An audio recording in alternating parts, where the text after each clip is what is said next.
somos tu voz. El profesor Aaron Olmos, economista, docente, investigador y director de Olmos Group, ya está con nosotros. Profesor Olmos, un gusto recibirle y saludarle. Buenos días, ¿cómo amanece? ¿Cómo está? Muy buenos días, ¿cómo están? ¿Cómo les va? Bueno, bien, con el favor de Dios, por aquí estamos.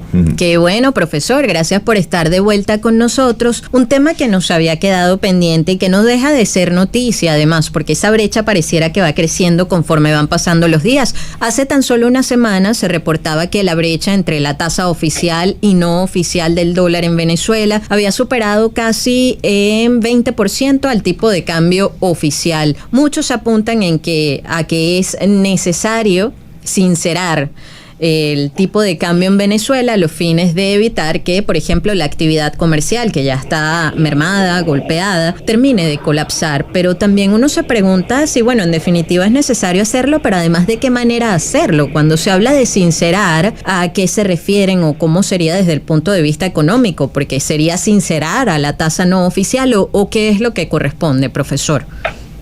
Sí, bueno, aquí había varias cosas que recordar, ¿no? Lo primero, el tema de que el tipo de cambio es la cantidad de monedas que yo requiero de mi país, mi moneda de curso oficial, para comprar una moneda diferente, ¿no?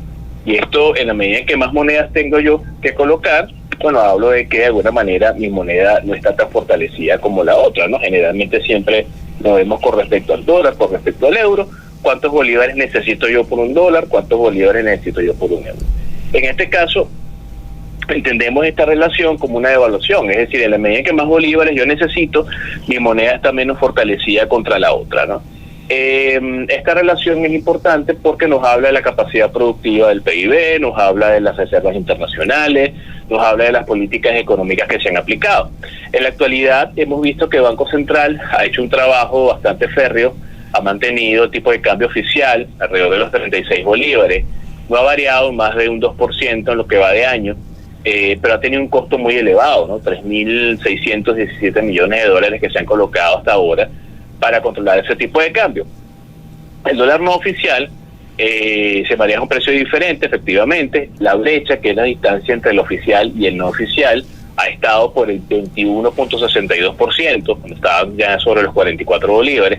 La tendencia siempre es al alza, porque el mercado interno quiere más divisas y no hay tantas como los coloca el Banco Central.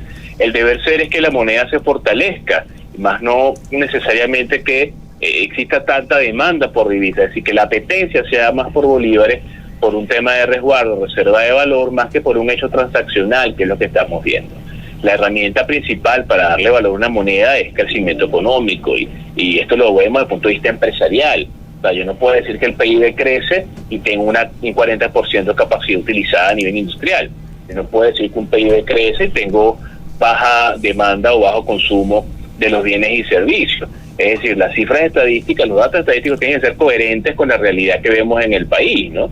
Y básicamente esa brecha crece también por elementos de incertidumbre, que es una variable que nos afecta a todos a nivel nacional, desde el punto de vista del no saber cuál es la linealidad, cuál es la orientación de la política económica formalmente en lo que queda del año 2024 y qué confianza hay de que efectivamente lo que se nos dice vaya a pasar. Profesor, hace tan solo unos días se anunciaba la creación de un sistema interbancario de divisas. ¿Eso en qué se traduce? Sí, bueno, Banco Central coloca una suma, la más reciente fue 180 millones de dólares. Esos 180 millones de dólares se colocan en el sistema financiero nacional, se fija unos montos para cada banco y cada banco pues llama a sus clientes y efectivamente están atentos a la colocación de las divisas para poder comprar, grandes clientes, pequeños clientes. Es decir, Vanessa, Guillermo y Aarón tienen cuenta en un banco, saben que BCR hizo una colocación y se activan a través de sus plataformas con sus ejecutivos bancarios para poder comprar una cantidad, pero también lo hacen las grandes empresas, tiendas por departamento, que tienen sus cuentas allí, cuentas de nómina y hacen esto, ¿no?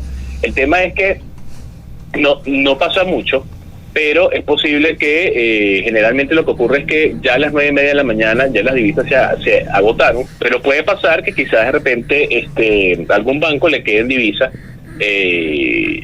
ya para cerrar operaciones en la tarde, ¿no? Ese banco puede ahora venderle esas divisas a otro banco, ¿no? Por ejemplo, eso antes no necesariamente estaba ocurriendo, ¿no?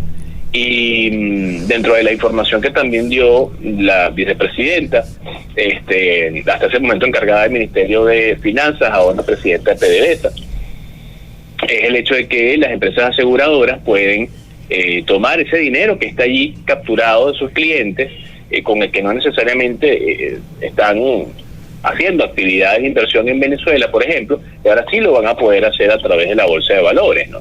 Eso fue otra cosa de las que se dijo. Y todo esto en el marco de una situación de hacerle ver al público en general que vienen cambios en la economía. Se habló inclusive hasta de un descuento del encaje legal, ¿no? Que está al 73%. Sabemos a cuánto lo van a llevar.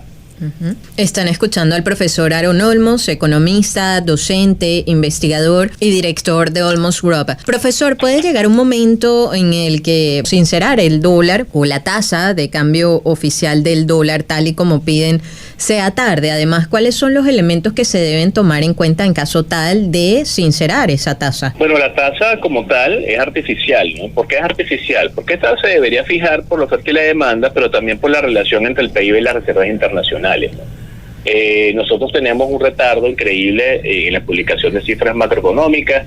El último dato oficial que está en la página del Banco Central en las hojas de Excel, que uno descarga de la parte de estadísticas macroeconómicas, es el primer trimestre de 2019.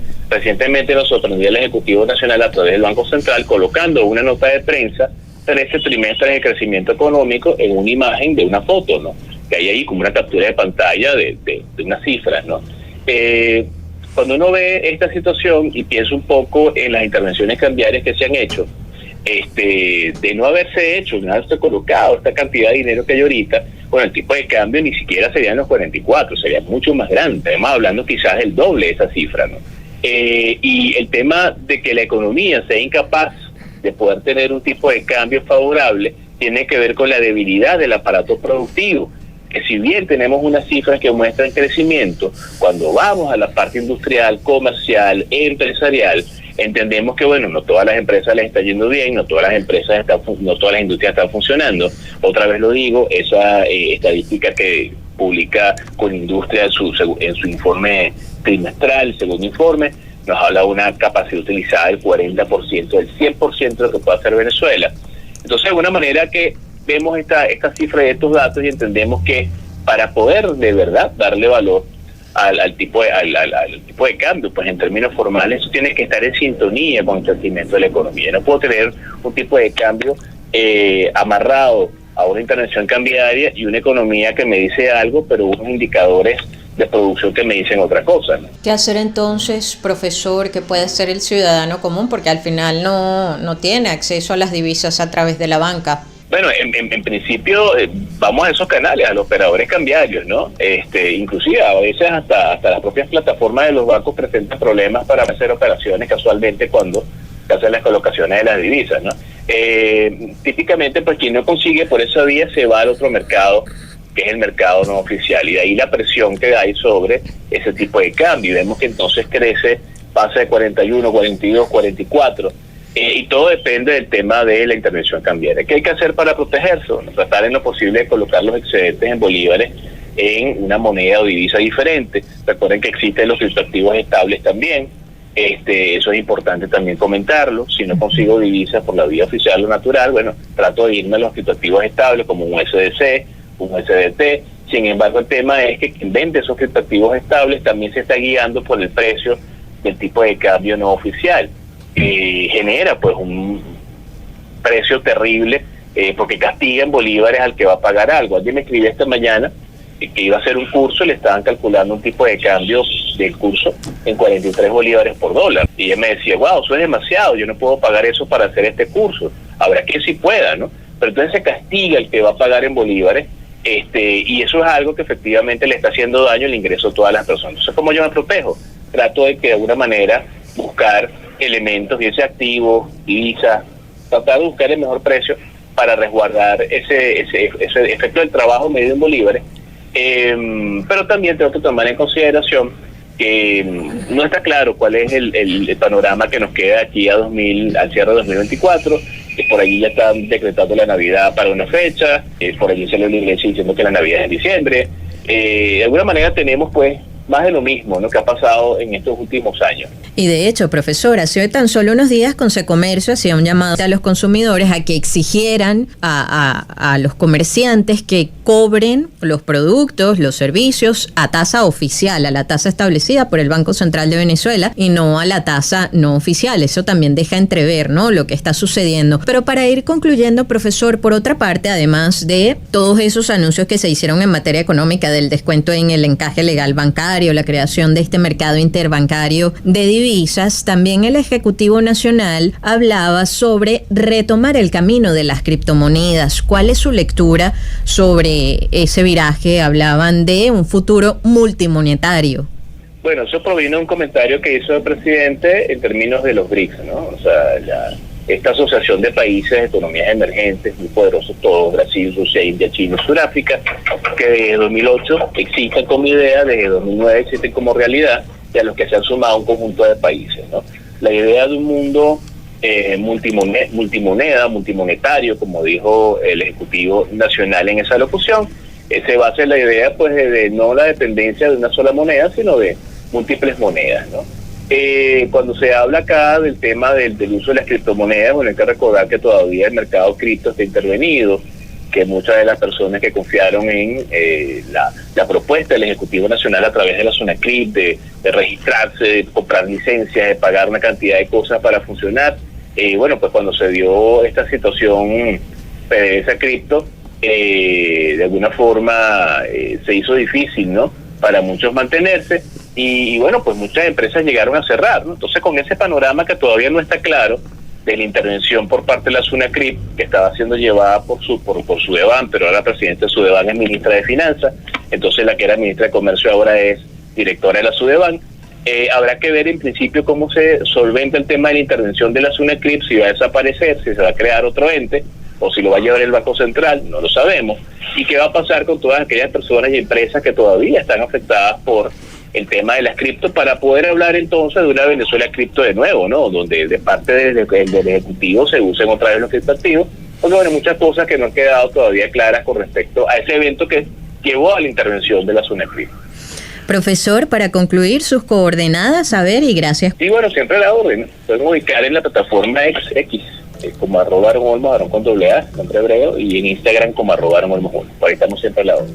Feliz día, profesor, y cariños a su pequeñito y bueno, a todos por casa, a su esposa, que todo esté bien, claro, por allá. Sí. Muchísimas gracias.